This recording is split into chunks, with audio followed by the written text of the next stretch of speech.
Hello and a warm welcome to episode 5 of the Third Half podcast, a podcast where we talk all things Sport.Fun, covering both football and American football.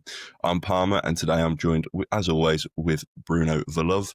And we've got two special guests today for the first time ever. We've got guests on. We've got Caleb and the one and only Rykz. I'm still not going to pronounce it properly, but yeah, no, if you guys want to, we just jump straight into it, kind of introduce yourself. Who are you? You know, what do you do for Sport.Fun and go from there? Sure. So I'm the CMO, so head of marketing. I guess I can go a little bit more into kind of previous life and used to work in traditional marketing and media. Used to do it for an agency, and we done it for Electronic Arts. So spent around 3.5 years marketing primarily FIFA across Europe. So as well as like the Battlefields and the Sims and everything like that. But yeah, mainly FIFA being the giants. Had a lot of fun there. Obviously a big sports fan, big football fan was kind of a dream job for many years, but then kind of wanted to go deeper into the Web3 space, of which I then left there and kind of started to do consultancy and working with Web3 brands on the marketing side of things. I ended up working for a company called Portal, was there for around a year, and that's actually where I met Adam. And then when I left there, Adam called me up and basically told me, hey, I'm working on this thing. It's a football fantasy platform. Want to get you involved. And that was October last year, which is kind of crazy looking back at it now, of like where that was like an idea and it was like still in inception. And then, yeah, kind of joined the team and kind of have been here since day one. And yeah, that's, I guess, a little bit of a backstory for me. No, nice one. What about yourself, Rykz? I'll do it properly. Yeah, I am. Thank you. I appreciate it. I'm head of community at Sport.Fun. Yeah, basically been managing communities since 2012, 2013. Started off with a background more in gaming. So it was like private servers for the likes of GTA and Fortnite and all these other little smaller communities, but then started to realize in 2021 that crypto was a thing. Suddenly it was like, oh wait, so, managing that community I was doing there, I can do it here and get paid. Sure. Let me let me dabble my toes into this side then. And then so my older brother got me into crypto side of things. Managed to get my first job as like a moderator, and literally snowballed from there. Just something that's really relatable to what I like to do, which is like talking to people, getting involved in community, just building up the product and helping people really understand what's being produced. But yeah, so Sports.Fun. I'm here to look after all of you guys, pass on the feedback, be the guy that takes on all the damage, as Caleb said. And then hopefully just kind of get everyone on the same page is the main goal here. I was going to say, so Caleb, you're definitely kind of the man behind the scenes, pulling all the strings, and Rykz, you're in the trenches, in the arguments late at night. What? You know what the worst thing is? The amount of times that it'll be like, something be kicking off in Discord, and then Caleb will message me, be like, I'm so glad it's you and not me. I'm like, yeah. I'm just not built for it, man. Rykz has that thick skin. He knows how to do it. I was like, man, I could not hack that much damage in like in a day. So yeah, he's like, he's good at what he does. Yeah. No, yes, he's we can see that he's a warrior in the Discord and chilling everyone. It's good. I suppose we might as well come to yourself and Caleb. I mean, recent news, which by the time this comes out, we'll know a little bit more. Patrice Evra got announced last podcast episode. Velovee made a bold claim that it was already confirmed that it was Evra, based on the fact that, I Love This Game was getting blasted everywhere for the past couple of months. How's that experience been? I'm guessing you got to meet him, do some of the kind of recording and stuff like that. So are you kind of happy that it's finally coming out, all that hard work's paying off? Yeah, no, for sure. I mean, it has been a while. So we started speaking to them in August. We were looking at like what athletes do we want to work with, right? Because we haven't gone down the route of going down to work with large amounts of athletes. We wanted to be very specific. We kind of built out a list of like, who do we think one, aligns with our brand the best, and two, kind of has that social presence. And I think Patrice was right at the top of that list because he kind of is well known. What he's well known for actually aligns really nicely with our brand, and that's like he's a fierce competitor. Even in the interview that will come out, you'll kind of see clips and bits of like how competitive he is in everything he does. But outside of that, he just brings so much fun and energy to everything, everywhere he goes. Like every room he goes in, he's just loud, he's energetic. His social media is obviously known for spreading very good vibes and everything like that. So he was always top of the list. Like we had a call, and Adam was like, we haven't achieved anything until Patrice holds this app up and says, "I love this game." So it's kind of cool to see that come into fruition. But it was very much, we didn't want to go like, although he was the number one person that we wanted to go with because of like the personality, obviously he also has very good social metrics, which is very important because there's a lot of amazing athletes, but not all of them are amazing at the social media side of things. And Patrice has kind of been very good at kind of his post-football life, kind of really capitalizing on his personality. But we wanted to work with athletes, not just on a case of where we go and pay them to do one basically advertisement of the game and then it's kind of gone, because you see that a lot in Web3 of celebrity endorsements or athlete endorsements, and obviously they don't tend to age too well within this industry because they are so short-lived. And also, like, I think brands also rely a little bit too much on thinking, if this person goes and makes a tweet about this brand, we're going to be successful from that. That was never ever the plan. Like it was like, how do we align with an athletes that is very much more long term, come to the World Cup next year, and we kind of can also work with them there, which is very important. Obviously, Patrice was French international and has a big presence there. So we really wanted to build a relationship that was a lot stronger than that. So he's coming in as both an investor and an ambassador. So this was not a case of him just us paying him a one-off, kind of doing a little bit of an activation. It was a thing of he really liked the product, he really liked the team, he wanted to be aligned with us for the long term. So I think that was very important to us, instead of it just being a big ambassador deal and all of this sort of thing. Him coming in as an investor as well goes a long way, because he's got a great network in the footballing world.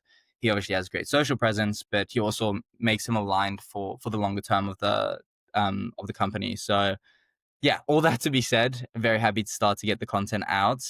But it is also the start of the content that we'll be doing with him. So this is a longer term kind of activation and also relationship with him. So yeah, I mean, I'm super excited. I'm a Man United fan. So when I was able to go record with him, it was like a dream come true. It was pretty surreal.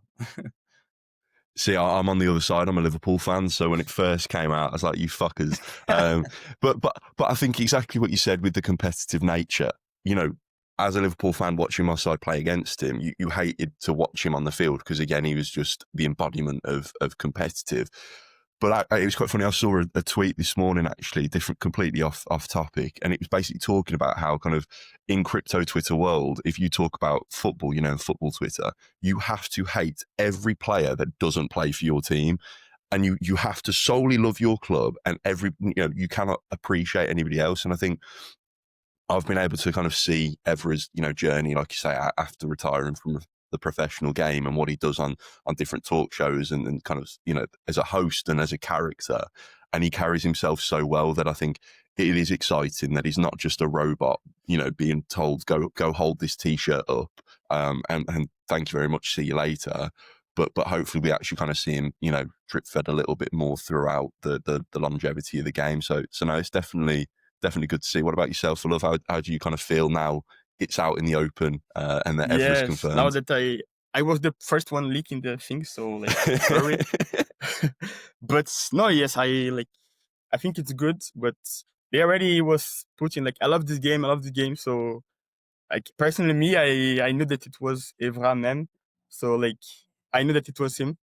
And it's very good, like Caleb said, being a continuous thing, like a continuous player engaging with the game and doing clips and content and everything. Of course, it's very good.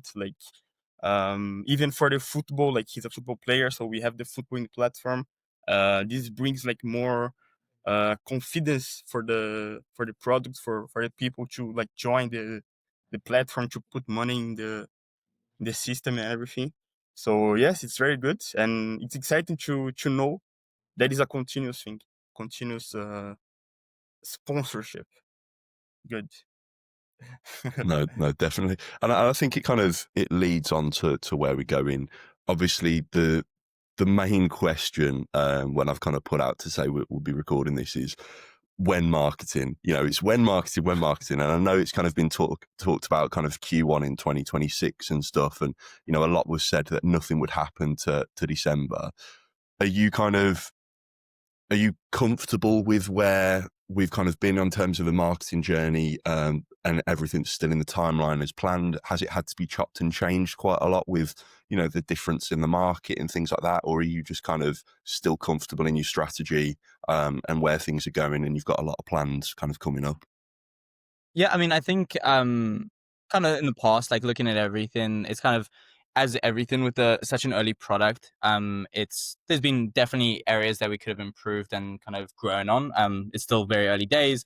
We're still very much growing as a brand and everything like that. So I would say there's still areas that things could have been done better. In some cases, in terms of where we're going, I think one thing is like none of our decisions are ever done on the market. That has never kind of been the case for anything. So any dates, anything that we've decided on, any time we look to push marketing is never actually done from a market perspective. It's very much actually done from a product perspective. Everything is always aligned on the product side for us, because at the end of the day, like for the Web3 side of things specifically, it's fine because people will go over friction to participate in these platforms. They're not used to frictionless experiences in Web3 yet, because there's not that many consumer apps, and in many cases, the ones that are out are still kind of in their development. So yeah, we align everything from the product perspective, and I guess people are obviously very keen of like, okay, when are we pushing this to the broader audiences? When are we going to look to take this more mainstream?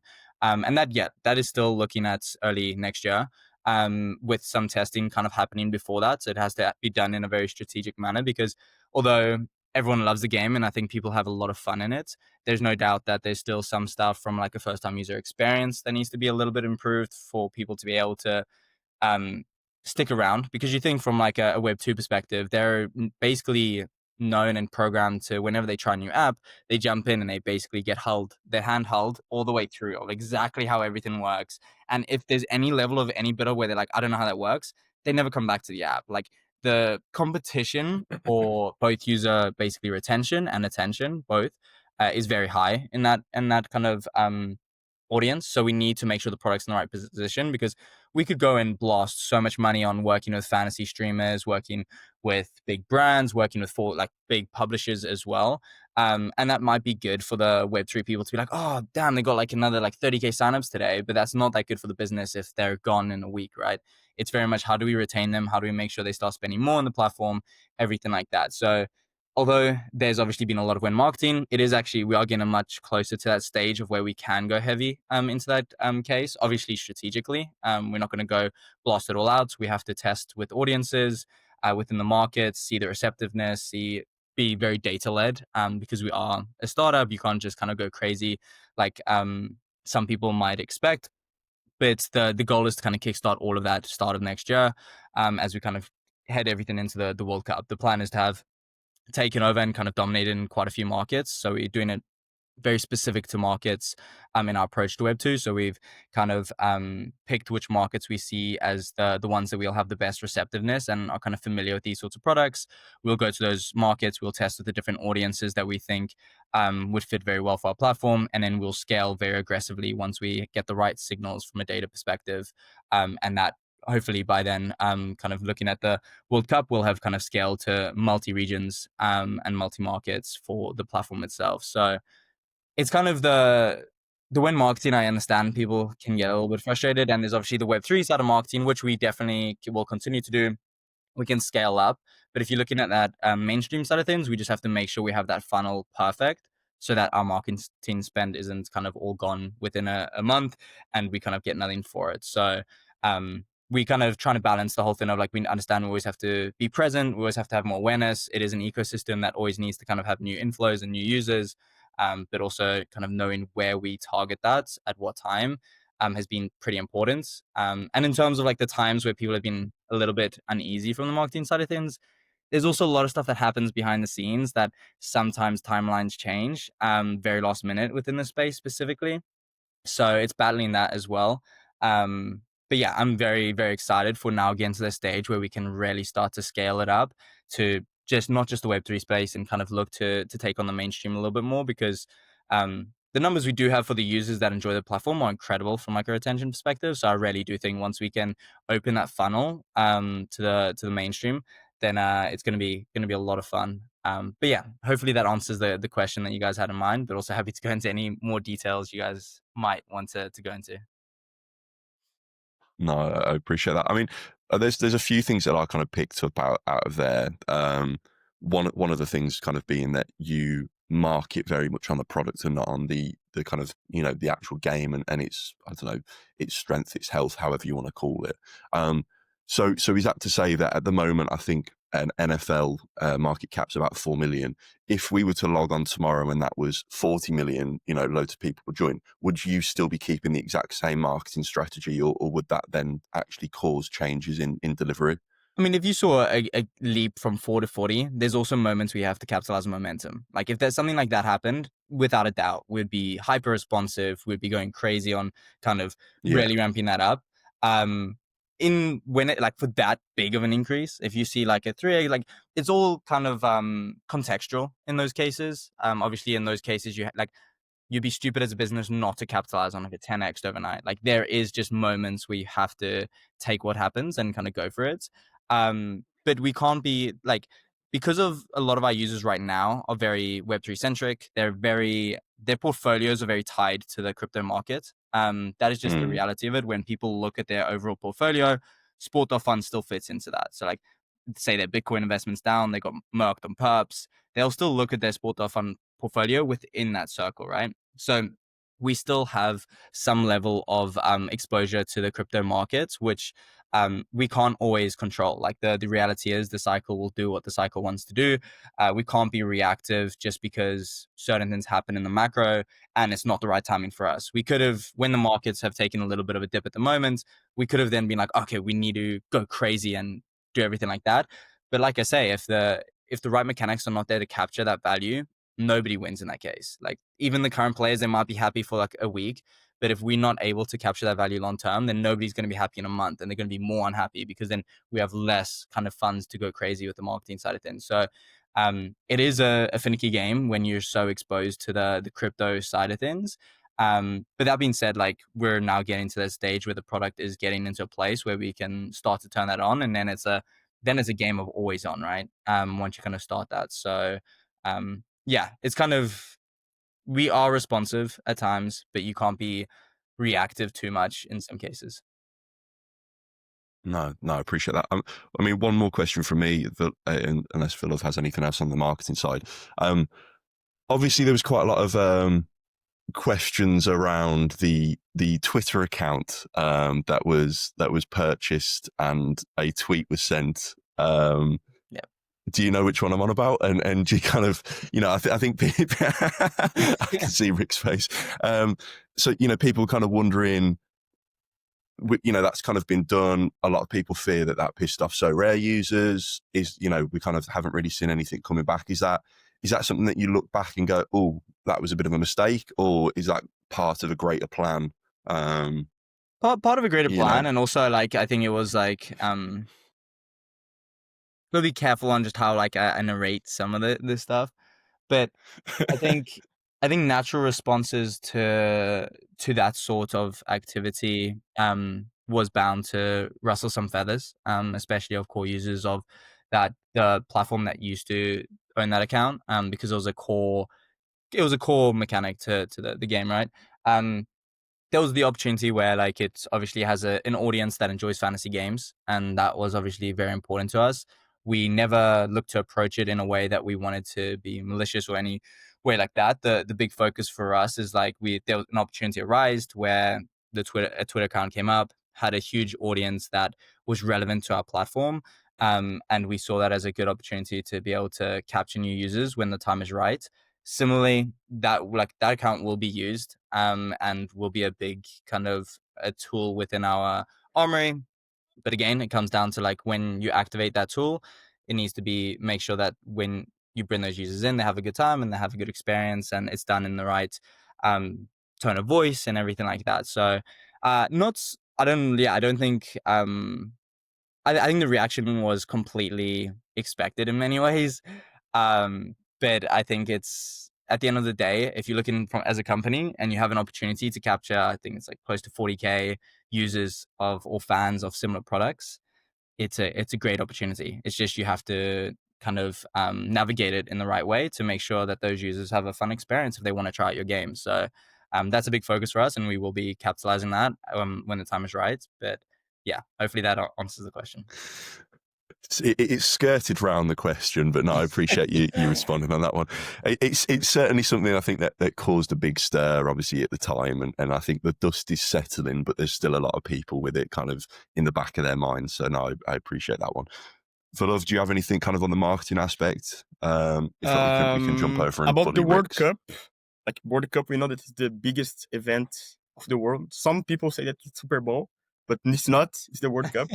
So you guys have something like a partnership, or I don't know, a different special tournament on FDF just for the World Cup. I don't know, something like this to like, for the audience. There's Or you can say.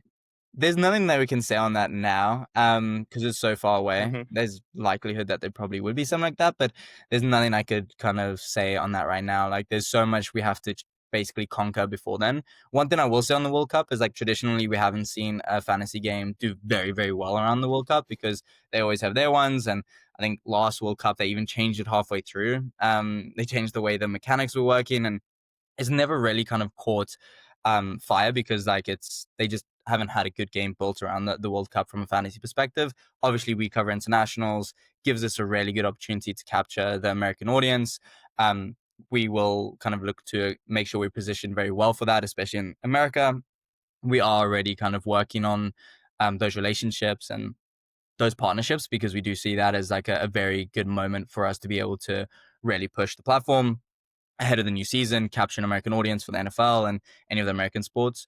But there's nothing I can kind of touch on exactly what we're looking for the World Cup right now, just because there's a lot we need to get done before Yeah. we can start communicating around that. No, but I'm so excited for the World Cup.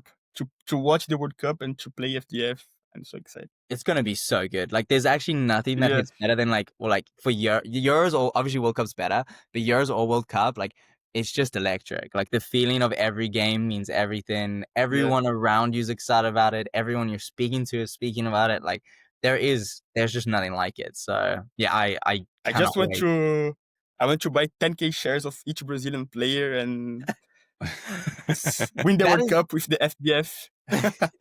That is when the like true patriotism comes through. Everyone's just going to be going crazy for their local country, and I think it's going to be a lot of fun during the World Cup. Yes. I was going to say, I mean, with you saying that as well, Bruno, I don't know you guys kind of Web3 gaming backgrounds. For myself, I play MFL, Metaverse Football League, and during they've done it before where you could kind of buy shares of the nations that, would then kick back rewards, but at the end of it, those shares were worth nothing. So that, the shares still sit in my wallet today to say that it was for this event, and I bought 10,000 shares in England, and then based on that performance was based on the rewards that kind of kicked back. And the way that they spun it was all community led. So community manager using the kind of in-game players to mimic the tournament. So the real life game would kick off, and then an hour or two later we'd then play the fantasy version of the game. And it was the fantasy score that kind of did it. So like I say, I mean, where the game will be in 6 months' time, we don't know. And I know Velove's screaming to have Esteval in the game, Yes. and I'm sure, and I'm sure he'll want him for them. But like I say, I mean, there's so much scope, and it just depends on where the game's at then. But I'm sure you guys have got your thinking caps on and planning something big. Yeah, I mean, just think of like where we were 3 months ago to where the product is now. There'll be soon they'll be streaming in the app as well. Very soon there'll be like it'll become more of a social app. Like, where the platform's going to be in 6 months is you probably won't even recognize where it is now, in my opinion. So I think, yeah, the possibilities of what we'll be able to do around the World Cup will be a lot of fun. Excited I hope I won't be able to recognize it because it's dark mode and it's it's not so bright. That's it's funny because every time something comes up as in like drama or whatever, I say to Mike, I'm like, just give them dark mode, they'll be fine. Honestly. I mean, I still believe that when dark mode drops, that will be the biggest update to date since the start of the beta version. I don't think there's been any bigger change, bigger than when dark mode eventually comes. So, I'm looking forward to that day. Every go episode on. Palmer said about the dark mode. Every episode. It's just the biggest question. I mean, we'll have a look then at kind of, where we're at today. I know we've looked at kind of the past in terms of the marketing that's got there and talked a little about the future. But again, I don't know who's best to do this. You can both unmute yourself. We're lucky here that all the audio's separate, so don't worry about unless, your missus or your mum's going to walk in. But yeah, so kind of as players then, take off your kind of company hat, and as players, what do you think about the current state of the game? Are you guys kind of playing both FDF and NFL? Are you playing one or the other? Are you worried about the kind of market cap? Are you excited for thinking, we're early and you can buy in? There's a lot of questions basically around what people think about the strength of the game and kind of where does that sit for you? We'll come to Rykz because we've not heard your beautiful voice for a while. I was just thinking, as a player, I'm playing both games. I think I've even had this discussion with you where, because I know so little about NFL, the simplest option for me is to just pick some players that look decent on scores and previous scores and just stack. Just stack.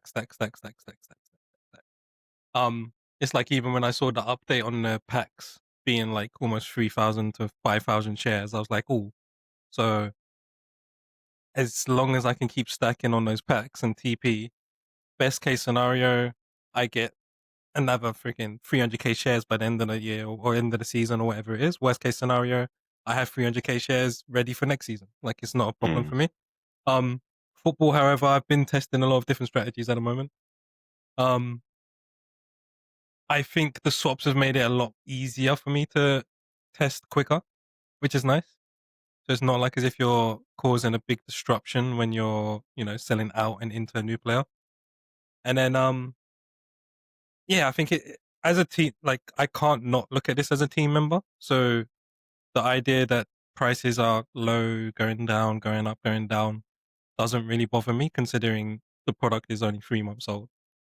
And then I look at the fact of, like, everyone brags about, say, So Rare being the closest competitor, but then not remembering the fact it took them 2 years to, like, kick off. And I'm like, okay, so the amount of people that got into So Rare early and now, like, sitting chilling as millionaires because they just was early, why can't this be here when I think we have a better product? Then, I'm happy to just keep plodding along personally, especially with the added benefit of knowing what product updates are coming. I was going to say, do you think that kind of you're able to truly see it from a player perspective with the fact that you've got kind of the knowledge of what's to come? And, we find out on an announcement of an announcement or whatever, but you can kind of see months into the future and get a bit of a prediction. I think it's more just, as hard as it is, it's like, trust me, bro. Like, as much as I can tell you, just trust me, bro. Adam has built this product to say, I want it to be the most rewarding fantasy sports product out there. Not in crypto, like, just period. If we're not there yet, then there's clearly room for progression, obviously, in my opinion. So that's how I would look at it from a user. And that's why I think when it comes to even just being in the community and talking to people, like, I do my best to kind of take it all with a pinch of salt, because I can easily just be like, oh yeah, don't worry about it, it's coming next month, whatever. But, like, you don't know that. So I have to then be like, okay, well, let me see it from your point of view. You've seen, no comment about the next update, no comment about if something's being turned on today or next week, no comment about blah, blah, blah, blah, right? So it's definitely hard to navigate. But again, like I said, if I'm looking at it from my investment head of Adam's shown, even from the beta, that this is a sticky product. People love playing it when they're, like, involved, and even when you took the money out of it, it was a lot better, in my opinion. But that's because you're just free to just, full stack, change whatever, do what you want. But, like, even with the added money experience, you have to kind of take yourself out of the position of, right now it's a crypto product, but if this was giving it to your friend at the pub, how happy would he be to know that his shares went up 10% today? Not freaking 100x, 50x. and you'd be like, yeah, he'd actually probably turn around and be like, this is the best product ever. And it's just like, yeah, just trying to really delve into the different personas that are here, but then also thinking about the persona that we want to come on board, and like two different products, in my opinion. So from I answer it from whatever perspective, either player or kind of Yep. SDF. What do you kind of think will need to happen to, if we look at NFL, to kind of reverse player prices? Obviously, a lot of them are lower than release price, be that pack price at 0.011, or the actual when the market goes live. So what do you think will need to reverse that? Or when people look at FDF, a lot of people saying, oh, well, in a month, the MCs come from X down to Y. What do you kind of think that would need to cycle that? Or is it a case of saying we might now need to just wait for next season? Is this on both products or just NFL?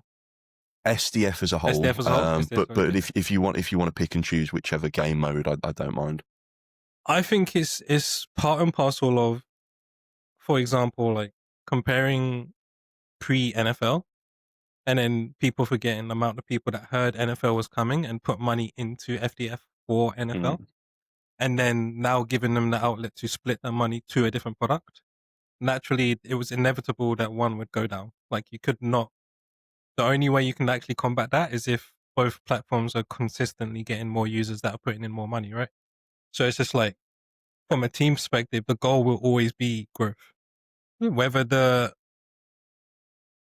community sees it as a growth is happening today because 10 people came, or 10 people over the course of, a month is maybe another 3K people. Over 2 months, it might be another 15K. Like, we don't know. We can't predict it. But as long as we're focusing on, like Caleb said earlier, improving that product to a point where the new user that does come is actually going to be like, oh, you know what? Like, I like this. This is fun. Retention's there. Sticky. Oh, next week I get paid. You know what? Let me throw in an extra $50 or whatever it is. And then so on and so forth. I think that's the focus we need to go into it with. It's just hard to then, not hard, but like, it's hard for a user side of it to be like, but I want this now.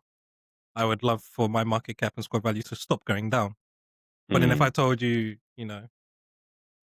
well, physically, I can't tell you if it's going to go up or down anyway. That's just impossible, because at the end of the day, you are actually fighting against each other. It's not us, the team. Of course, yeah. It's like, so if there's anyone you really want to be talking to, it's like, why is your friend just exited the whole stack? Like, I don't know.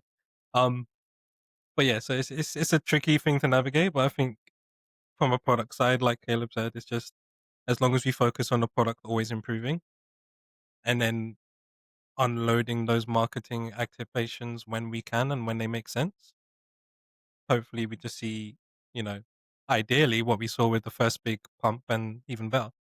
Yeah. No, I mean, I'm in agreement with you on that one. I mean, I remember I've got different kind of chats and stuff, and I said the FDF market cap would come below 20 million when NFL launched. I think we were close to 30 million at the time. And people were saying, well, how? And I was like, well, that's because people are depositing in FDF so that they can get allocation in NFL. What I didn't expect is it to come down to 14 million. I kind of thought that maybe it would bounce around 17, 18 million, kind of stay flat, and that NFL would kind of rise up a little bit. And we saw NFL rise up to 7 million. I think then the fear from people is that 7 million's been cut in half. People have not stayed in NFL, and FDF keeps kind of coming down. And that's probably the fear for people, is saying, well, we talk about the NFL offseason rewards, but will there even be, the game there to kind of give out those rewards, or is everybody going to have left? And then people look at FDF and say, well, what would be the collateral of FDF if NFL, fails, quote unquote. So yeah, it's kind of it's a difficult one. And yeah, I understand where you kind of answer it from a player perspective. It is a PvP, we're all playing each other. It's not, we're playing that, it's not like there's a house at a casino and we're all trying to beat the house. You're trying to beat your man to your right and your man to your left. So it's a difficult one. And like you say, and if people aren't joining, then things are going to go down. So people then obviously look to you guys and say, well, what are you doing to prevent that? And I think it's a difficult one as well, where I've referred a lot of people into the NFL game, and over the past 30 days, they're all losing money. Now, some of them are going to stay, but some of them are going to say, well, fuck this. I've put $500 in. I'll take my 200 back and go elsewhere. So yeah, it's a difficult one. And I think the space that we're in, being Web3 and crypto, so many people have got kind of trauma from a different product. You only have to, I guarantee I could jump on Twitter now and find a product that I've never heard about, and there's going to be hundreds of people complaining they've just been rugged and it's whatever. This is the space that we live in, and trying to kind of rise above that and show that actually we're, for you guys to say kind of we're here to stay and this is what we're doing. It's difficult. So I can understand your frustrations when you're trying to explain, but you can't give an explanation. But yeah, I'm sure you guys kind of appreciate us as users sitting there and saying, well, just fucking tell us something. Let us have a crumb of information so we can go on. Kind of, Caleb, what are your thoughts then on the kind of current state of the game as a marketing perspective? Does this make your job harder? Do you enjoy the challenge? Kind of, do you think it's an issue? Oh no, I think I'm also a Web3 user, so I have been in ecosystems and felt the other side of things as well. Like I've been in the space long enough to be on both sides of the coin in many cases. So I completely understand the frustration at times, and we do our best to kind of combat that. And also, like, one thing I would say is, like, we all try to be as responsive and kind of we try to be very front facing. Like, even Adam is in the chat very frequently, and although he might have different opinions at times, we try to be as kind of present and front facing as we can. But on the broader side of things, yeah, I think like from a marketing side of things, definitely, obviously, when times like this happen, it's a challenge. I quite enjoy it because that is the nature of startups. Like, startups is just, especially considering we're in still the first year, it is just purely always going to be a combat game kind of thing. Like, you're always going to have a next challenge. Like, even if we go and do amazing marketing, grow, there's going to be a new challenge that's going to come. Like,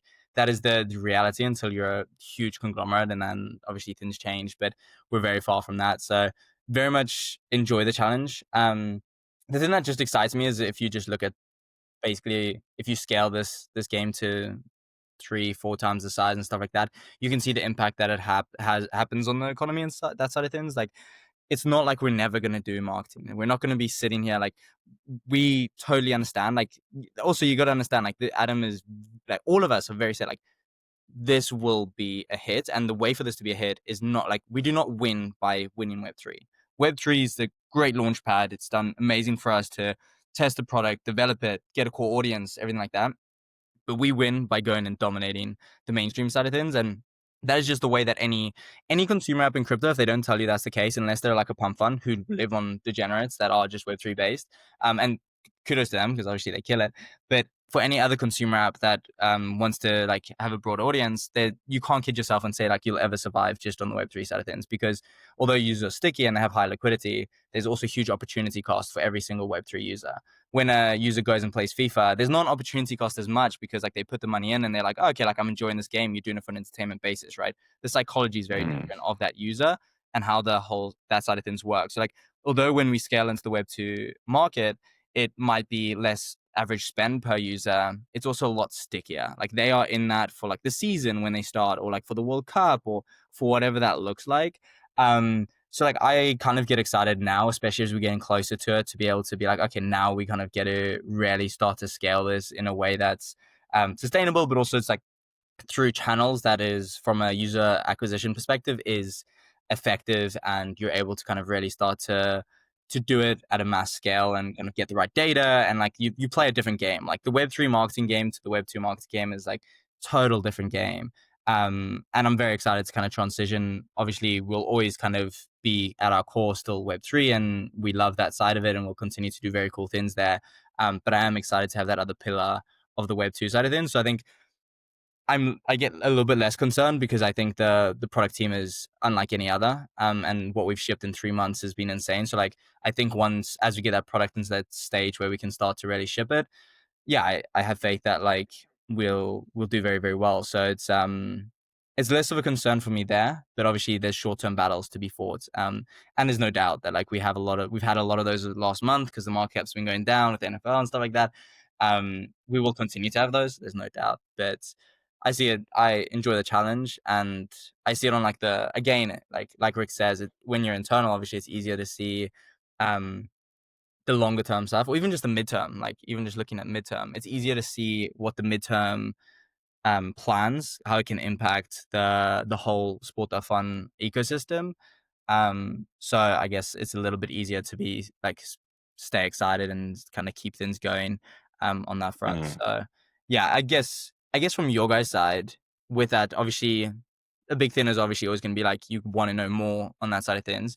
Is there anything from your guys' side that you would say would be helpful from a user perspective, knowing that like we can't just come out and say, hey, this is everything that's coming, because that also doesn't always work. So yeah, I'd be interested to hear from your guys' opinions what you would find most useful on that side of things. So like, for example, for me, talking about Web 2 and Web 3, I just entered in crypto because of football.fun. Like, I didn't have a wallet. I didn't know what was a blockchain, a base. Like, I had no clue. So like, but I saw that it was a good game, like, because I saw a YouTube video of a guy doing a video about this game. And, this is a cool game. Like, I want to play. But I saw that it was in crypto, so I was like, I don't know, I don't understand this. But like, I asked ChatGPT like, how to create a wallet, like basic things. And then I started like, I put it on like $20, and then I started to play 1 week. And then this is cool. I'm understanding the game. And then I put it a little bit more. Like I started to understand how it works. Like the Web3 space. So, and I'm agreed that it's very important to take Web2 persons inside of the game, because I think that they are the ones really playing and enjoying the game. Like, because I think that crypto degenerators, like, they just want to, like, in 24 hours they want to like to multiplicate their money and take off the platform. So they're not really there for enjoy the game, to play the game. So like, talking about my perspective, I had no clue about crypto, and I just joined because of football.fun, and I just like, I'm starting to know things and everything. So I think it's very important to take these people to the game. Yeah, and I think that's a very cool story. That is so cool that you came through with this. I think two, I think you described it perfectly. I think Web3 users just have opportunity cost. It's the reality of it. That at least a liquidity opportunity cost. Thing is, our retention numbers are still good. People are still playing frequently. They likely just not playing like when the market was down. They're just not playing with the same exposure to the platform, because everyone who's been in Web3 for long enough time, their mind is programmed from an opportunity cost perspective. They don't enter from just an entertainment perspective. They do enter with the mind of like, what is the opportunity cost for this liquidity right now? Which is a double-edged sword in many cases. So yeah, and that's why, again, looking at your perfect example, you came in, and even just the way you described it then was purely from like, how did you enjoy the experience? And that led to you then depositing more, playing more, stuff like that. Like, that is the traditional kind of mental flow that a user would go through in Web 2, that the Web 3 user doesn't traditionally, or like kind of has been programmed not to as much. So yeah, I think it's a perfect example of exactly why we succeed or not in kind of driving that user acquisition of more people like yourself. And I think to add on to that as well is like, product wise, our goal is to the user flow that you went through like, okay, I don't know crypto, like how do I do a wallet, all this stuff. How do we make it to a point where you don't even have to know any of that? And like, you can just jump in this game and straight away be like, okay, how do I play? How do I win? How does it make sense? And then before you know it, there's more people like you that we can get on board. And yeah, just perfect. That's a good story though. I didn't know that. I thought you was Web3. Yes, no, it's like, and you see, like, right now, for example, I created I am inside the Web3. Like, I'm doing a podcast and everything. I have a Twitter account talking about it. So it's like, I came from nothing. Like, I had no idea what was a blockchain or something. And now I am already inside of it. So it's, yes, it's cool. And I think one thing to also add to that is just one, like, yeah, opportunity cost on Web3 side. But then when you start to step back and you think, okay, how many people play FPL? how many people are actually actively trading in apps in crypto, and you're like, the number on the FPL side is much, much, much bigger. So like, even if we can tap into like 1% of those people and just get them into this, it's Exactly. yeah. I think for me, touching back on Caleb, your kind of question, and you also mentioned the kind of FIFA aspect. I play Sunday League, so on a Sunday, go fucking run around a field, and then afterwards we go sit in the pub. And a lot of the conversation is, I've just dropped fucking 50 quid, I've just dropped 100 quid on FIFA, I've just, done packs, People are happy to burn money, and we sit there and we watch the football. Oh, right, I'm going to put Newcastle playing. Oh, I'm going to put Baltimore to score a header. So, people are like, I'm going to put a fiver on this. So those conversations are happening, around FIFA. The Laird put a comment down. I tweeted the other day and I commented back. And, I used to play FIFA very, very heavily, and I, kind of stopped playing. But people on there will spend hours every day trading on the market. People will sit there with all the different Twitter accounts trying to get the leaks for the new promos so they can go buy those players for the price inflation. People will spend, they'll spend £100 on the ultimate version of FIFA so they get FIFA points and packs. They'll then drop, another 100 quid on packs to get their team ready. And then if they lose 3 games in a row, right, I need another 20 quid on packs. Yeah. Me and my mate used to do it on a Thursday. We'd both be working from home on a Thursday. The fucking Rivals rewards would come out. I'd be working 10 a.m. He'd FaceTime me. You opened your packs. I'd be like, right, so fucking take my work laptop round, load up the PlayStation, open the packs and go, I'll drop 49 quid if you drop 49 quid. We'll buy packs. And after, 12 months from the launch of the game, it's all wiped out completely for nothing. Yeah. All this money, all this time, all this effort's gone completely. However, I think that mentality transitioning between people playing and burning money for fun, burning time, FPL, you talk about FPL, people pay for FPL gurus and pros to give them tips. People pay a monthly subscription for a guy to go fucking on whoscored.com. It said he's gonna get a goal. Like, it's bullshit money that people go, I need to beat my mates at the office in your 8-man FPL league. And it's like, right, okay, so there's that mentality there to be competitive, to win, to put your money where your mouth is. However, it rarely transitions over to crypto. And I think if I speak from an English person's perspective, I wasn't around in this kind of big crypto phase. However, it's very British culture to be like, well, crypto's a scam, crypto's a load of bollocks, everybody, everybody in there. Oh, I'm getting 1 second. Somebody calling me. Everybody in their dog is kind of trying to launch an NFT token and this, that, the other, and it's all for nothing. So I had the same thing that Velovee had a little while ago when I joined MFL. It was a football manager game, but I had to pay money to buy people, and I was like, oh, this seems very scammy. So I was asking around, going, yada yada yada. At the time, I was looking for Footium, and again, when this was about 18 months ago, maybe 2 years ago, their onboarding process for a non-crypto user was very, very difficult. I was being told to create MetaMask wallets and logins and save passcodes. And I was like, nah, fuck that. So I backed off. And so I think all these kind of points and pain points that you're talking about are very true, to get people coming across. And it's something I think so rare kind of have done very easily with being able to just deposit via, fiat wallet, just bank details, bang, done, start buying, start playing. And I think Sport.Fun's got, it's quite on an extreme end of it, where you can put money in and it can drop. And, I told a couple of mates about it in the pub and they were like, oh, can I join? I said to them, I was like, I'm not being funny. No, you put 5 quid on a Sunday, on a Saturday for the, you build a 10-team ACCA and you put a fiver on hoping to win £1,000. I was like, I wouldn't even touch Sport.Fun at the moment because of the volatility. And I do think you have to have some kind of level of knowledge around crypto. Very few people, I think, would be able to go and just drop a shitload of money straight off the rip it's kind of, you've got to have some friends in the space or know it, or have a, I think it was Rykz or Caleb yourself even saying about the hand holding from kind of Web 2 things. That's almost where we're at the moment. So I don't think we're going to get FIFA users coming in, but it's that, how do you get people that have gone from FIFA to a So Rare, and then we can get from So Rare to Sport.Fun. But when I step back and look at my journey, I've not even been 2 years in the space myself, and like my knowledge is still just this, and there's so much out there.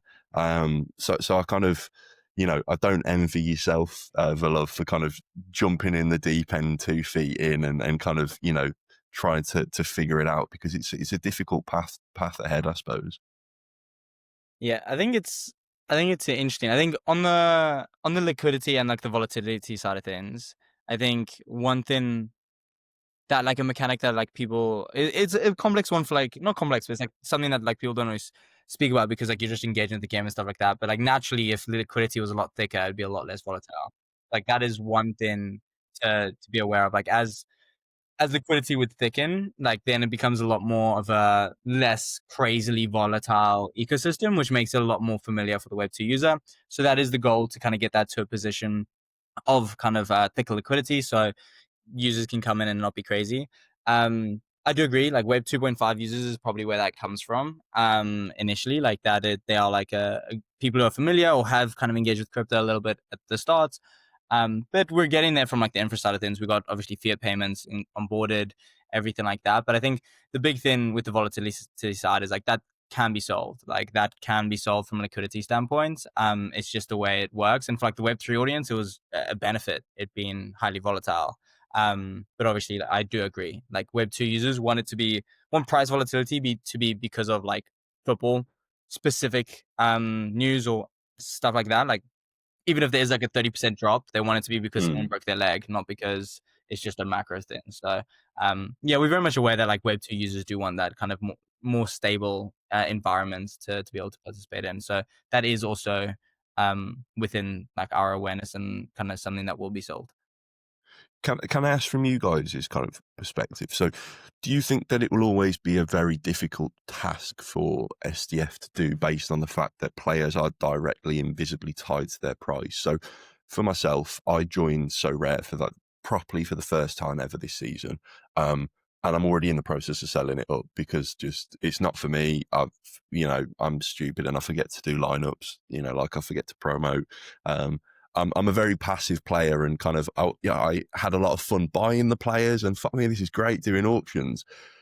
And I just kind of sat it there. Now, when I've come to sell 2-3 months after the season has started, and we've still got a long time of the season to go, those player prices are down 50, 60, 70%. A player that I've gone and paid £40 for, where that was like a good price at the time a couple months ago, I'm now struggling to sell for £10, £15. That's not a problem for So Rare users, because they see the game is laid out in front of them. They know that when they buy, this is what's going to be ahead for them for the next 12 months. They know there's going to be tournaments once or twice every week. They know they're going to get paid out in essence. They know they can craft the essence and get players, and they know they can sell it. So their game mode and the way they play is laid out in front of them. You talk FIFA, people will blast money on FIFA. They know that they buy the packs, they get the players, they can do an SBC, make their team better and play and try and get into Division 1, and then they do it all again. That game mode and that path is laid out in front of them. Do you think that maybe Sport.Fun, we've lost Velovee, I'm sure he'll be back. Do you think that that's kind of a difficult thing, where, because we don't know the roadmap ahead as users, that people are a little bit hesitant to keep putting money in? Because yes, like we talked about before, you could log on tomorrow and it'd be 10x because 3 whales have joined and decided to blow their load in the game. Or is it a case of kind of saying, well, yeah, because we don't know where we go and people are reluctant, and if you don't see that trend upwards, people lessen their position and kind of play into it? Is that something that you guys are kind of aware of? That I think as we get into the game season by season, people will know what to expect, but at the minute we're kind of making it up as we go along. Yeah, I think some of that does just come with trust. I think it also ties back to your thing of like people within fantasy sports have mistrust for cash games in general, not just Web3 and Web 2 as well. Like people are very hesitant in the first like year because of that side of things. And I mean, it's also hence why you see a lot of these apps kind of blow up in future years once people have built trust around it.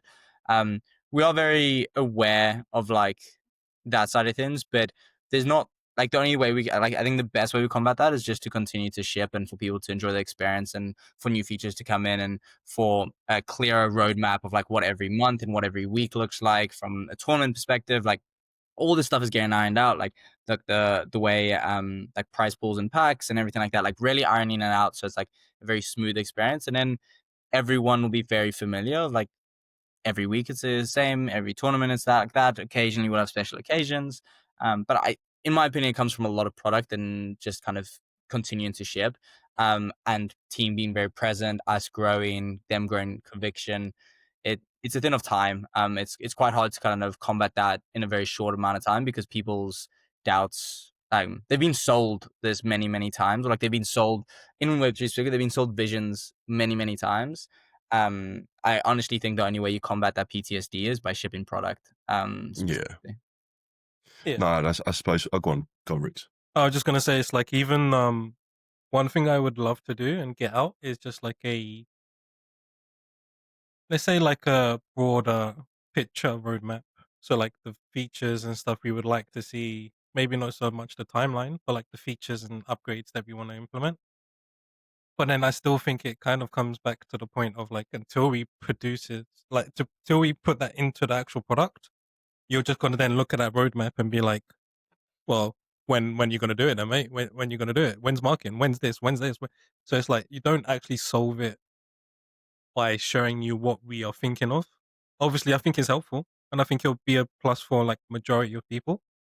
So for example, even just little things like social aspects, like why haven't we got the teams in yet? Why haven't we got like a team leaderboard? Like why can't you join a little league with just your friends or just your Discord server? Like if you wanted like a strategy server where it's just everyone in that community in this league, we compete against each other, boom. But then you know that within your community, that's going to like spark the interest in there. They're going to be like, oh shit, I'm betting on Palmer today. Good luck. And like 100% it's coming, but it's also a case of like, if I was to put this out today and then by February you still haven't seen it, you're just going to be like, well, what the fuck? Like, I'm waiting for this. Like, why have you not done this? And it's like, well, we've also done X, Y, and Z. Where it's like, yeah, but I want teams. I want this. Like, so it's a hard kind of tightrope that you have to balance on, but it's all coming for sure. And I think even if you just open your eyes and look at the app, there is a lot of sections that say coming soon. So and people just ignore it because it's just nothing there, right? But there is a lot that is like in motion, and ultimately, to be the best rewarding and retention attractive app, I think the likes of SDF has to be the app that you just go to for sports in period. So it's like, you want to find out who got injured, you want to find out who got transfer news, you want to find out predicted lineups, you want to find out the odds that they have against winning against each other. You want to find, there should be no reason why you can't go to the pub with your friends that don't play this game and they're just using the app just for, oh, who scored this week? Or like, what's the Premier League table looking like, or whatever the case is. Yeah, I suppose that's a good point as well. Like you say with the teams. I remember when I first joined, and you kind of discover in the website, and you go, oh, it says click to join team, so I must have to join a team. How do you do it? And that's kind of come back. And again, exactly like you say, if you put a roadmap out and something changes, like Caleb said, something could happen overnight where it needs to be delayed, brought forward. It's then, but you told me this and it's now this, and I built my strategy around what you told me, and now that's changed, and now you fucked me over, so now I'm pissed off. And it is difficult because everybody wants to find an edge. And with that, everybody reads into everything. So every little message on the Discord, every little appearance on a podcast, every post on X, on Twitter, people will read into these details. And I think, it's absolutely right that if things chop and change, it can kind of piss people off. But going down the route of planning for the future and rightly or wrongly, at the moment we've kind of been told about the NFL buybacks are still in testing and stuff like that. how's kind of the testing going? There's a couple of questions kind of come through earlier from that, and I think one of them that stands out, and one of them that I had again. Oh, we've lost Bruno. His internet's quite bad at the moment. He's traveling. But so one of the questions that a lot of people have that I also had is kind of, do we think that the kind of split on the NFL buybacks being leaderboard specific, is there fears that that's going to create an even bigger gap between the kind of top players and the bottom players? Say if we look at the tight ends in particular, you've got, Trey McBride, I think is or was the most expensive player in the game. But then you got Sam Laporta on the Lions, who's out injured, who's like a tenth of his price. And do you kind of fear that gap will become too big, that it's unplayable? Or is that part of the game that opens up other strategy for people to go, well, I'll go load in the shitter, cheaper guy? Kind of what, I'm sure there's been thought around that, but, can you kind of... Yeah, so even like on the NFL side, for me, as someone that doesn't know NFL, like I know that there's typically 2 of the NFL tight ends that are going to win first and second place. Third place is typically a gamble. But to me, I love that enjoyment of like, I could actually throw the same $100 I would have put into McBride or whatever into someone else that might have a decent matchup, but I'll get maybe like 40,000 more shares, which means that when it comes to the actual award side of things, I think it kind of reverts back to part of the product that I think we want to improve is understanding as a user what your reward actually was. So, for example, I might earn the same amount of TP as you today, but I spent $5,000 more. Does that mean that we both got the same reward? No, you've done so much better than me, technically speaking. You'd be a lot happier than I am, even though we both got the same reward. And it's like, it comes back to, you can put the same amount of money that you put into like a lower placed player into the top most bought player, but you might get more TP and more kickback in the packs, etc., etc. So it's just like, it's a strategy in itself. I think once we see the full week and see what the data is like on the specific buybacks on NFL, we'll be able to discuss more.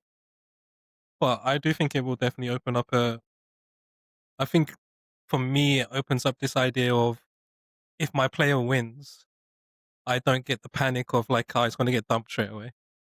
And even if he does, it's like the price is kind of going to balance out a bit because there's more money going back in. So it's like, it's a constant seesaw of like, as much as it's an experiment, there's always going to be other people doing something completely different to what we kind of predict. Anything from yourself on that one, Caleb, or is that kind of... I think it sums it up pretty well. I also think this just allows for the differentials to, like, if you do bid on the lower people and they do get win, like you can have a pretty good day there. So I think it's like, yeah, I again, like, it's the reason we're testing it, seeing how the community responds. It's the reason we're not just being like, hey, this is the way it's going to be.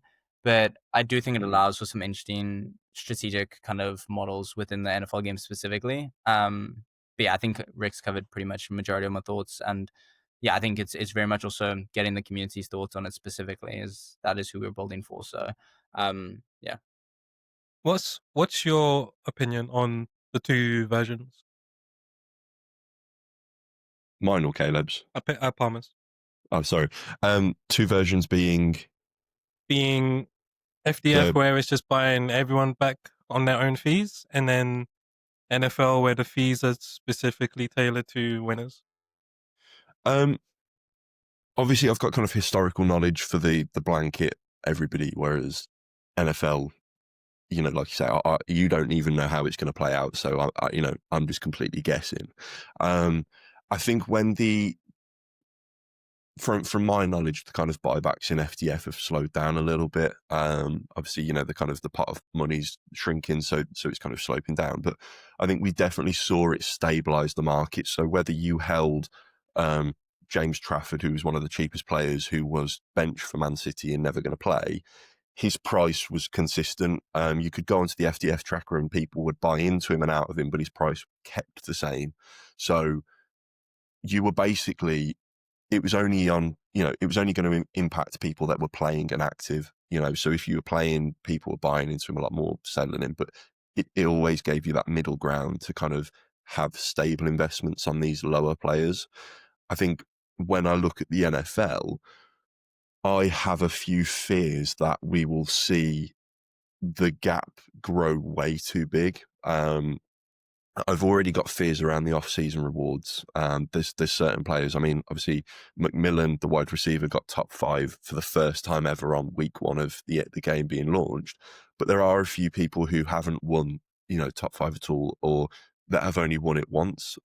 Some twice. But I have the fear that so many people will just go, fuck that guy. I'm not going to get anything back because, according to how I read it, those players that haven't got top 5 in the off-season will be doing fuck all as it stands. Whereas Trey McBride, we saw his price increase so much because people calculated, well, he's got the most top 5 finishes. He's probably projected to have even more between now and the end of the season. So he'll get a lot of rewards in the off season. Now, for him to then also have buybacks on top of that, it almost just takes away the strategy of the game and just goes, well, just buy, McBride. Like that's the obvious answer. Now, I understand, like you say, as a seesaw, it gets to a point where too many people buy into him that it diminishes the returns and the rewards, so much so that it then opens up other avenues. However, I kind of don't like the fact that SDF are manipulating that and kind of shoehorning people into a player to then eventually have some people lose out and then it falls elsewhere and it kind of does that. I liked the fact that in FDF, it was a blanket thing. And as, SDF then went, right, here's your buybacks, here's the money back. I'm going to take a back seat, do as you will. And then there was kind of natural changes. So I do kind of have fears that the way it will go, and we'll touch on the off season in a minute, but I do kind of have fears that it will almost manipulate the market so much so. And again, we saw it happen with McBride when the announcement went out.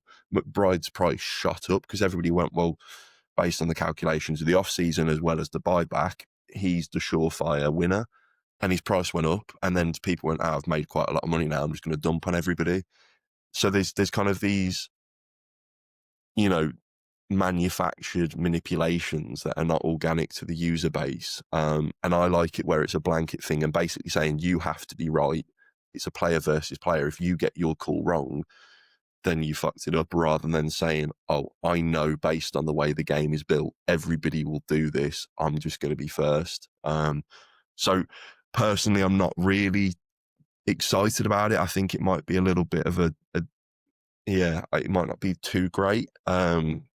Should the off-season rewards change and, then I'd enjoy it a bit more. But for now, I don't really like the fact that it's going to be on the leaderboard. And I've heard the argument of saying, well, you could go and get a really, really cheap player. He gets into the leaderboard. You've got a shitload of TP and the buyback now boosts it. Lucky days. But I then think you're talking into a gambling game rather than a sports game where it's put your knowledge against other people. I think you're then just playing, you're rolling the dice in hopes that you can win big rather than saying, I strategically think this will happen. So if that answers your question, probably a bit of a ramble, but I prefer the FDF version. What a question going back to you guys, actually. Has this been done to kind of preserve the buyback pool so that it will last during the off season, or is this always kind of been something planned? Because one of my thoughts was, because we haven't seen NFL boom so much, there might not be a lot of kind of fees generated and kind of buybacks, sat there. Is it a fear that if you were to do a blanket buyback, it would run out by the end of the season and you kind of couldn't trickle it throughout? Or is that not a fear? Or is that not even a thought? By design, it can't run out because it's always whatever been purchased, right? Like buys and sells of that player goes back into that player. But what I'm saying is during the off season. So the off-season rewards, you mean? At the end of the game week, Mm-hmm. people will be holding their shares. I highly doubt during the off season people will be buying into NFL players. As the season comes closer to starting, it might happen, but there'll be a gap where the only trades that are done are people selling. Nobody will be buying, I doubt. So the fees generated during the off season are going to be very, very low, if not nothing, to be put back in. So if the buyback will continue during the off season, we have to use the in season buybacks. So I wasn't sure if it was a fear that you then kind of go into the off season. There's no buybacks. There's very limited thing, and it's just TP and passive holds. Maybe that's a question that you don't really have a ready to answer. That's a good question. That obviously, off the top of my head, Caleb might know something different, but mentally, the buybacks I've been thinking, just because it is strictly on like the experiment side at the moment, hasn't touched too much on the off-season side of the experiment. If it was to be like, yeah, we're sticking with this. So, yeah, because technically speaking, you're saying in off-season, where do those buyback fees go to? If it's only going to be winners, right? In which case, yeah, like you said, I think would make more sense to be split across the board. But yeah, no, I think that's a good question. I don't think I personally don't have the answer. AJ be the guy to speak about that. Yeah. No, I appreciate that. Go on, Caleb. Yeah, not too much to add from my side. I think they were just like there were decisions made in silo. Like I don't think anything was linked to each other from like the off season to while we're structuring this. So I think it was an idea that we thought could make an interesting dynamic, and we thought we'd test it. No, fair enough. Talking about the off season, I've got a few questions about kind of how it works. Really, I mean, one of the questions was: is there still going to be a 35 squad cap for the off season in terms of gaining rewards, or can somebody hold all 72 and gain rewards off all of them? Say that again. Sorry. So during the season, we have a 35 squad cap in NFL. Yeah. That only those players can earn rewards. Will that continue in the off season, or if you have more than 35 players, can you get rewards off everyone? I would prefer it to be everyone, personally. I think that makes more sense from a off-season perspective. Otherwise, it's a bit like, let's say if you hold 50, why didn't you earn from someone just because? You'd have to then start calculating, okay, which game week is this tied to? Like, it becomes a pain, in my opinion. But again, I'm not too sure. I think one thing to add on the off-season stuff as well, just obviously before we dive deeper, is we've designed the majority of it as we have, but we're still very open to like if someone comes up with a suggestion that's very like hits the nail on the head, or like if there's something we can tweak a bit, like there's no problem. No, fair enough. And so as it stands at the moment, then I'm guessing as rewards are earned during the off season, will that be fed through in TP, and will that be paid directly each week? Will that be paid at the end of the off season? Kind of is that the question being basically is if I earn tournament points during the off season, can I buy that unpack straight away? And then what happens with those players? Is it going to be a case of I can only get shares in players I already own? Can I get shares in anybody? Can I earn rewards off those new shares? Or, kind of, how does that happen? Yeah, so the draft design at the moment is that you'd have to hold the player before the last game. Mm-hmm. So let's say if that was like a snapshot of some sort. So when you're getting those rewards weekly, as usual, it would actually end up lining up not long, maybe like 2 weeks before the new season anyway, if you was to hold the whole way through. In which case, you still get your TP every week. You still can open packs. If people are selling and markets going down, you're just going to get more shares in those packs. And then that, I think, kind of rolls into the strategy of people that care more about share amount would probably look at this as an opportunity of, okay, well, if I believe price goes down, share packs go up, that means through the whole, what is it, 5 months, 6 months? I'm going to get even more shares than if I would have just been putting money into the game, potentially. Is that not a worry then? So say if I purchase my shares at, I don't know, for namesake, $1 a share. Yep. I hold my shares at $1 a share, and during the off season, people earn rewards. People open packs and they get rewarded shares of my player that I've purchased for $1 a share. They now sell those shares because they didn't have him by the end of the season, so they can't earn rewards, and they go, fuck that. I can't be asked to hold him for 4 months, so I'm going to sell him and take the gold now. By the time the season rolls around again now, my $1 a share player that I bought might be worth 80 cents a share because no new money has come in, but people have constantly sold underneath me and my shares have been diluted. Is that a fear when we kind of look at the rewards for the off season that people, yes, may have a few more shares, a few more TP, but actually their holdings at the beginning have just been diminished over a 4 or 5 month period? And it's going to take a lot of money then to raise it back up to even break even on a cost price. Because the way I see when I buy and sell and trade, I feel that tournament points should be a reward and they shouldn't offset a loss. So, I don't want to look at it and say, oh, well, my $1 a share player is now worth 80 cents a share, but it's okay because I won 50,000 tournament points, because I'm still going to turn around and say, well, I'm still at a loss based on when I buy packs, realize the profit. It might be break even. So it could be a case then when I'm sitting there saying, well, I'm break even, I'm at a loss, and I've literally had my money locked up for 4 or 5 months.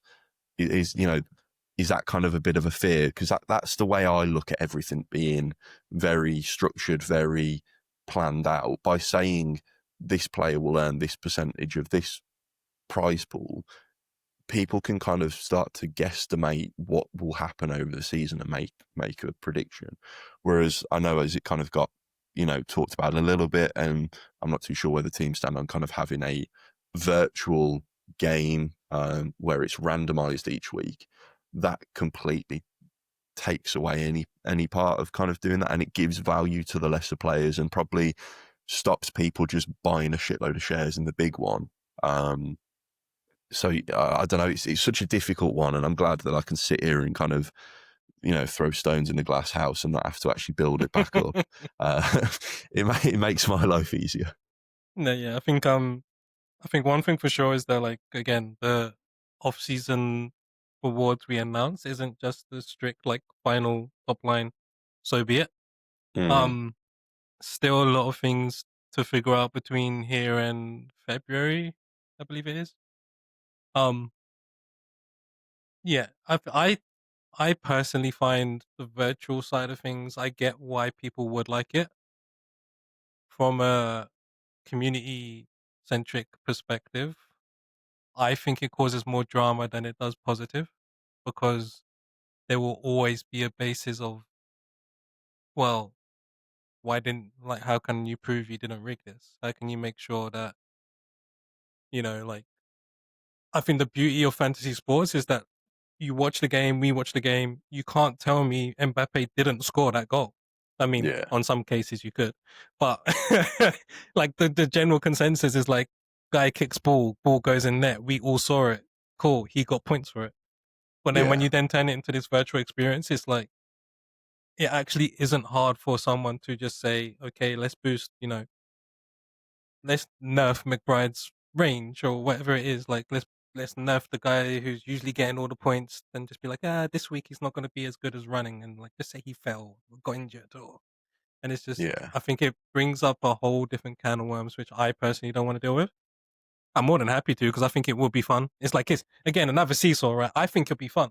I would enjoy the fact that we can still just continue playing the game in theory. I just think there's also going to be just as much of a headache of people being like, yeah, I don't know. But then I suppose it comes back to, is Sport.Fun a game or is it a trading investment? Because if it's a game, then fucking you've got to roll the dice and it will land on what it will land on. Whereas if it's an investment, then yeah, sure, people will sit there and go, I want the guaranteed 3% return. Yeah.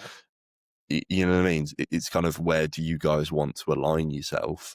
And this is probably a bridge that you're going to have to cross, and not make it that whatever you do this season will be forever, but it's going to be something that should SDF be around in 10 years' time, you're going to have to make this decision 10 more times. Several times, yeah, for sure. And that's so why I think, even on the virtual side of things, I think you put out a virtual game and it isn't fun, then you really fucked it, in my opinion. So it's like there's that balance of, okay, it's something we can definitely do.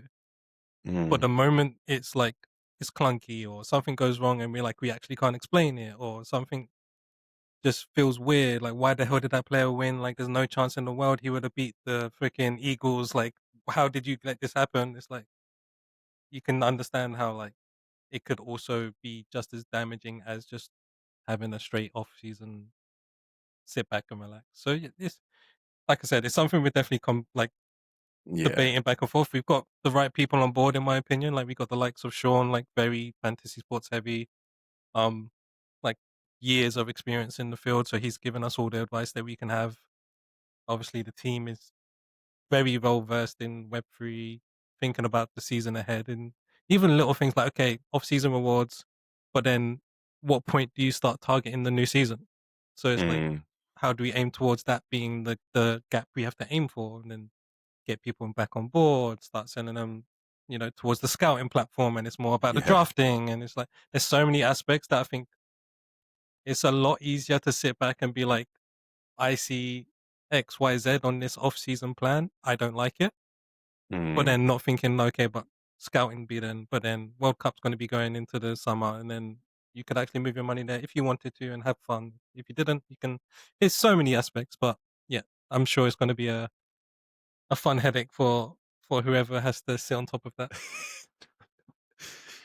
No, definitely. I mean, I remember I used to, during COVID, I don't know if you guys have ever done it, you could like gamble on virtual sports within like Bet365 and stuff. So there was, virtual football. I used to gamble on virtual American football. Yeah. And yeah, so that I used to always do it where, say, if, I don't know, whoever it was, the Giants on the virtual game have lost the last 3, well, I'm just going to fucking lump on the Giants because by the computer odds, they should eventually win. It's a calculation at the end of the day. So I was like, do that. And then I'd also get into my own head. I'd be like, oh, fuck, well, I think what I did is I bet too much on them. So the bookies obviously looked and said, well, we don't want to pay that out, so we'll make it lose so we can pay out the other people and pay less out. So it's like, right, I need to put less money on. Exactly. And you get in your own fucking head and it's like, no, it's a computer system. It's predetermined. It's like even, it doesn't matter. Little things like when I would play like the virtual roulettes and stuff.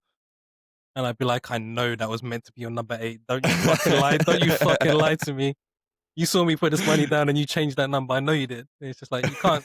But the issue is that is actually doable. And I think I remember even reading, like, this is completely off topic, but this guy who worked at like a roulette table for like about 7 years, and he said that he's learned the spin so consistently that like if you want him to land on a specific range of numbers, he can do it.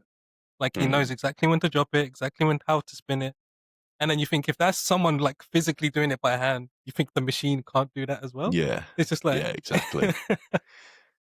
So yeah, completely off topic, but yeah, I just think virtual, there's so many kind of nooks and crannies that people will definitely fight me over. I can just see your I can just see you having arguments already. It's not fixed, and people fucking slagging you off when it's 1:30 in the morning. Your missus is telling you to come to bed, and you're having an argument on Discord. And then the thing is like, especially for me specifically, and like it's definitely why I've looked into getting someone more NFL centric to help me out on that side of things.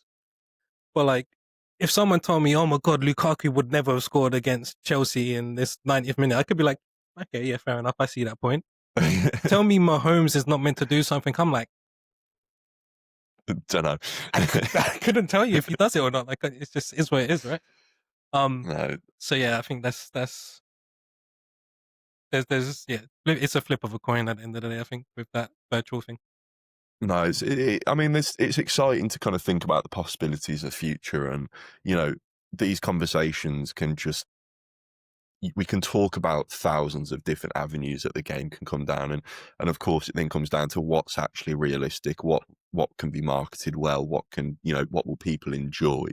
And you've just touched on there with the NFL season starting and it kind of going into the draft and stuff like that, and we're still waiting on, within FDF with the scouting platform and kind of being able to get new players onto the game.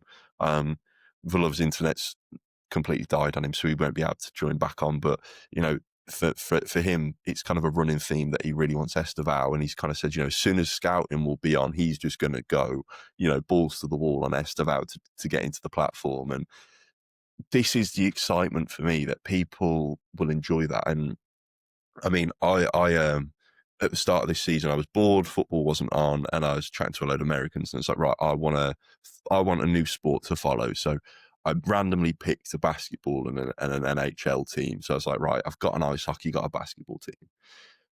And I was getting told, it's like, right, now you need to find a college team. I was like, what? And these Americans were like, yeah, you need a college team now. So like, the NFL's all great and the NBA's all great, but what college will you follow? And I was like, what the fuck are you on about? But for them, that's so much bigger, because of their family or whatever it is, or where they went to. They're so passionate about these schools and these colleges. And then obviously watching these players for 2-3 years and then watching them go into the draft and seeing if they then come to their favorite team. I can imagine that market's going to be fucking massive when the draft comes, for people going, oh, he's sliding in the draft, he's a great da-da-da-da.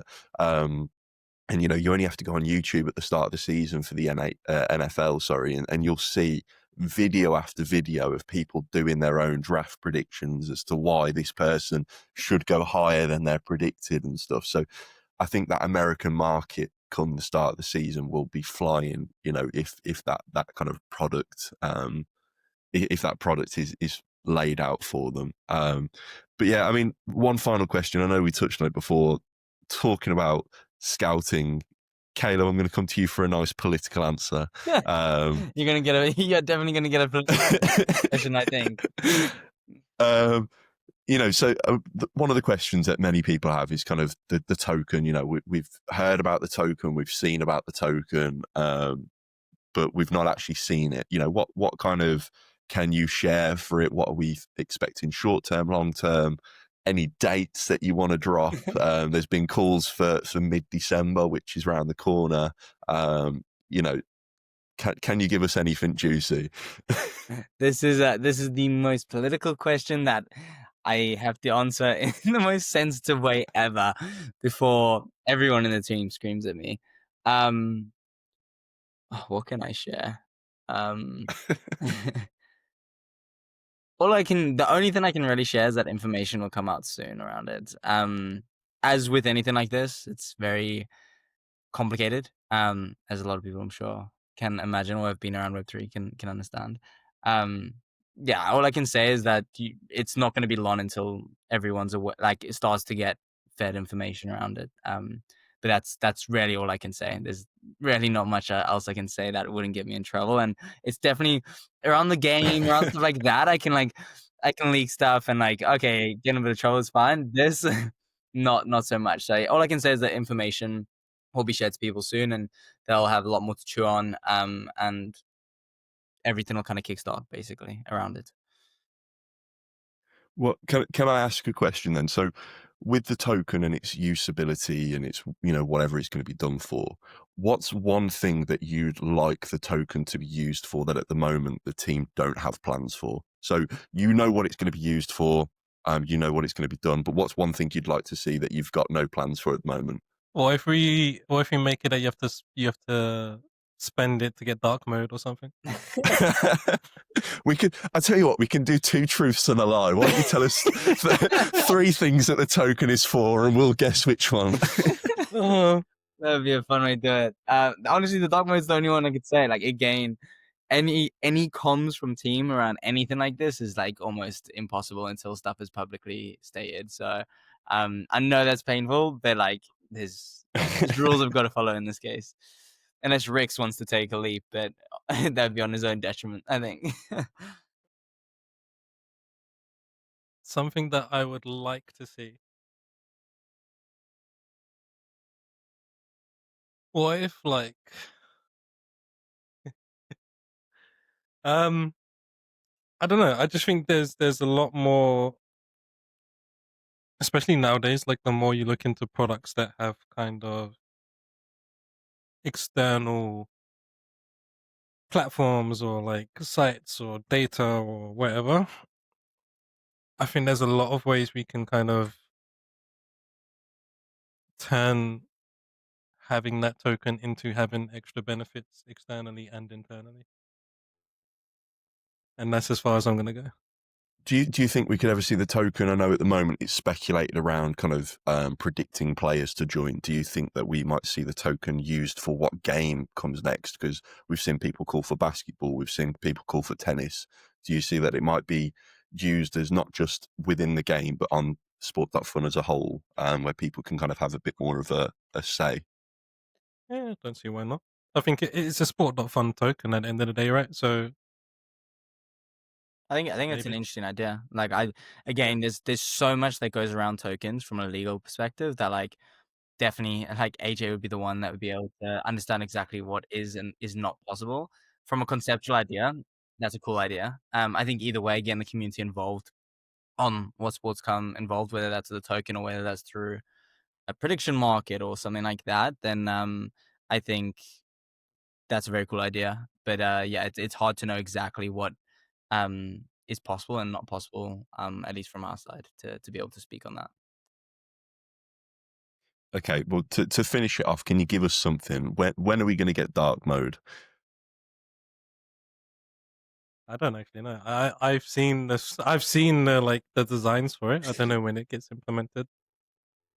Yeah, I think we have the designs. My question actually. Go on. Oh, go on, Caleb. You go. No, you got. No, I was just gonna pretty much say that we got the designs for it. It's just where it falls in the long list of things everyone wants to be added right now. So, but I do think, yeah, when that does happen, we'll make a huge moment of it. Big marketing campaign around. Yeah. I mean, it. $3.99 a month. if you want to do like a 12 days of Christmas in the run up to Christmas, you know, yeah, that's door number one. That is one of the dark plans mode. actually, which is fun. Yeah, I think one thing is, as a company, we want to obviously branch out and be less of a, or not less, but more of a general like sports company, product game company. So it's like these little things like a Thanksgiving event or Christmas events, just stuff like this. We need to essentially get ahead of, right? Like this one for December might not be the best we ever do, but the fact that we're showing you like, okay, we'll do seasonal events, we'll do like end of season events, I think all those little moments which at least gives you retention as a user of being like, oh, you know what, Christmas period, I'm a bit busy, I'm with the fam, whatever it is, like games might not be on, but let me hop in the Discord, let me, have a little chat, let me get in this little event, let's do XYZ. So I think that's definitely something we'll do anyway. But yeah, my question was going to be, hypothetically speaking, you get some fun token, you get to put it towards a vote on which game you want to come next or which sport game. What sport would you choose? I honestly wouldn't give a shit. I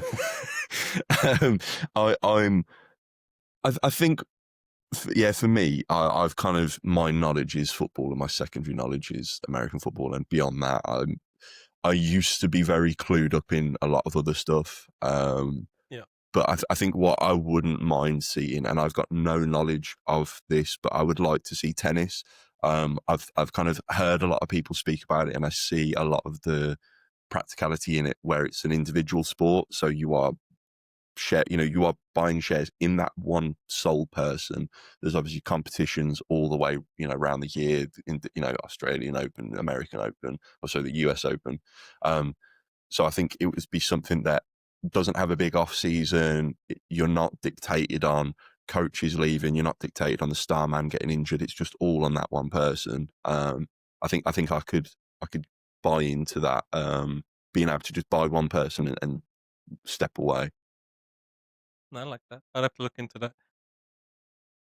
But yeah, like I say, I've got no clue about tennis, so don't ask me anything. All I know is Andy Murray, and I'm pretty sure he's done now. So yeah, you remember in that case. The only thing with tennis is it's so dominant. Like Alcaraz, I mean, there's two right now. There's like Sinner and Alcaraz, and they're both like insanely dominant, but like they win so like it is quite a dominant sport. Like even Djokovic in his prime, like there tends to be 2 or 3 people who just dominate.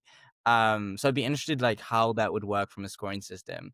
I would love it. Yeah. Like, I don't watch loads of tennis, but like, when I do, it is very entertaining. So to think there'd be like a meta game around those matches would be a lot of fun. I just don't know what the scoring system would look like. I remember years ago. I can't even remember the guy's name now. I'm just trying to see if I can see something to jog my memory. Not a clue. Maxime Cressy. There we go. So years ago, where we talking, we're looking back 2021. So Maxime Cressy, I don't know if he's still about. I don't know if he's any good, but he used to be fucking amazing at serving aces. So he was a big frame, powerful, and he'd serve aces. And I remember one of the nights I was there and I just kept, start with like 100 quid and I'd got it up to like 3-4 grand because I just kept going, yeah, he's going to win his serve. He's going to win his serve. And he just kept fucking knocking these aces. And like, I remember looking on average, he would get like 15 to 20 aces in a game. Now some men would get like 6 or 7 and he was just dominant on the serve and I just fucking kept going for it. But yeah, so I don't know if he's even still playing or not, but that's another name I know. And when we talk about scoring, I think there's always a lot of it. And just, this is me purely looking at kind of the betting markets and what you can already predict on. But you obviously get it broken down for, your game set match and all that, as well as everything else. So do you score an ace, this, that, the other? I don't know how many different components you could get on the scoring, but I'm talking myself into it. I don't even give a shit. But... He's like, I don't give a shit, but actually, yeah, this would be really fun. You make a game for it, you'll start watching it. Like you'll be a tennis fan. But that is it. That is the beauty. Yeah, it is insane the power it has, and there's like a game around a game. So yeah, no, I appreciate you both coming on. Like I say, apologies sent from Velovee, from Bruno. His internet just died. He's traveling at the moment, and Samoves couldn't make this morning. But no, like I say, I appreciate you both stopping by and kind of having a chat with us. So, is there anything that either of you want to kind of end on, say that we didn't discuss? Not too much. Just we love this game. Yeah, we love this game. Yeah, it's going to be an exciting December. That is all there is to say. Yeah. I'll hold you to that. No, I appreciate you guys. And thank you everybody again for listening to the 5th episode. Started this just as a little passion project. So I appreciate you guys from the team jumping on this morning. So we'll end it there. Thank you very much, everybody, for listening. Thanks for having us on. Okay.